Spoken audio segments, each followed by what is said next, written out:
Hello, PeopleTube, and welcome back to another review. So I'm reviewing the film Apocalypse Now, the 1978 Vietnam War film directed by Francis Ford Coppola, same director of The Godfather, which you all know I'm a big fan of. We have not Charlie Sheen, but Martin Sheen as father, which to me is a much better director in as the main character, who is sort of like this sergeant in the army during Vietnam who's done a lot of missions, and of course, he has, well, what would be considered sort of like a PTSD. He's been home, but he doesn't like it because once you've been to Nam, you can never go back, you know? And he gets a mission from the higher ups to assassinate uh, Marlon Brando's character in the film, which is this other really like classified military guy who has rose through the ranks and he's the best at his job. Well, it turns out he has went AWOL and now Charlie Sheen is going to go kill him. This movie is absolutely fan-fucking-tastic. The acting in this film is extremely stellar.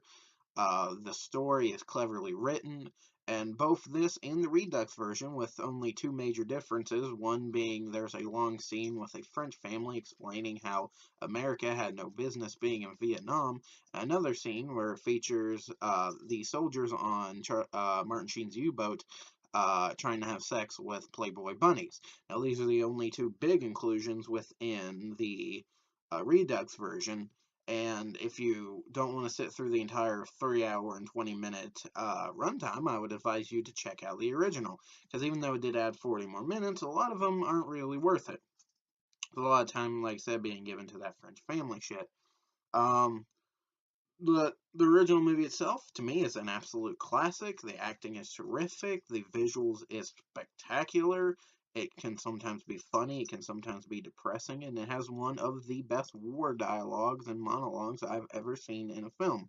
When Marlon Brando discusses his, well, exploits in the military during a routine visit where he has to give children shots, it is one of the most depressing and one of the best monologues slash dialogues I've ever seen in a war film, or maybe even in any movie ever. So, I will link a. Well, I'm not going to link him actually. After this video's over, I'm going to put the scene in which he does this awesome monologue. So make sure after I'm done talking, you watch it, because let me tell you something. If this movie's worth anything, it's watching for what you're about to see. I've seen horrors, horrors that you've seen. But you have no right to call me a murderer. You have a right to kill me.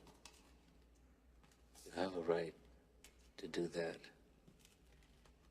But you have no right to judge me.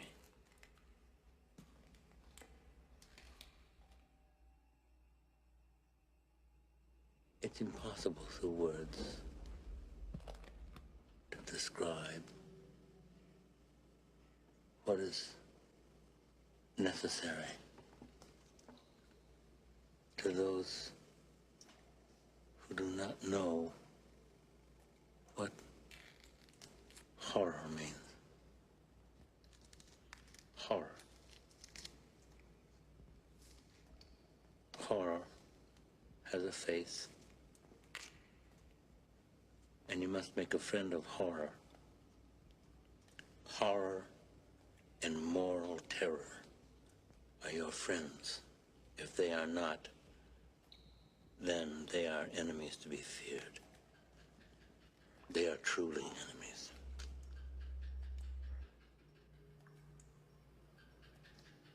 I remember when I was with Special Forces.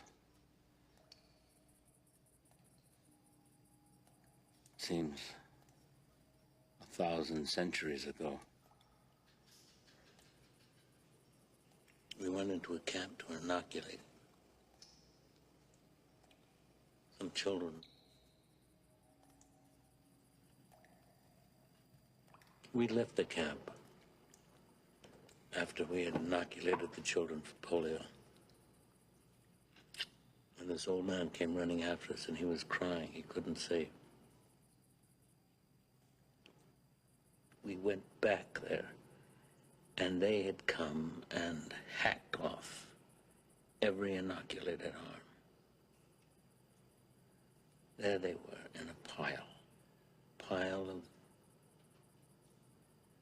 little arms. And I remember I cried, I wept like some grandmother. I wanted to tear my teeth out. I didn't know what I wanted to do. And I want to remember it. I never want to forget it. I never want to forget.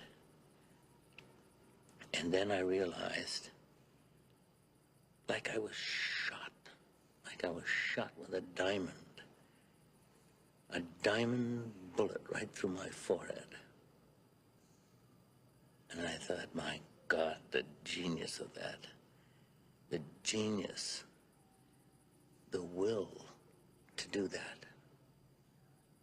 Perfect, genuine, complete, crystalline, pure. And then I realized they were stronger than me because they could stand it. These were not monsters. These were men, trained cadres. These men who fought with their hearts, who have families, who have children, who are filled with love. But they have the strength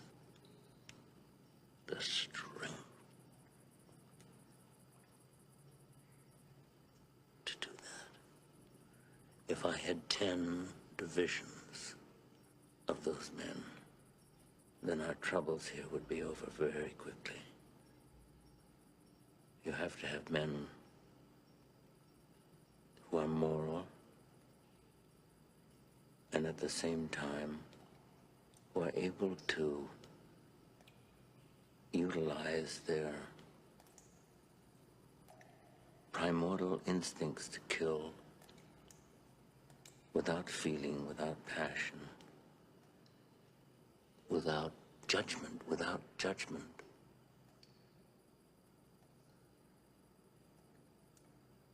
Because it's judgment that defeats us.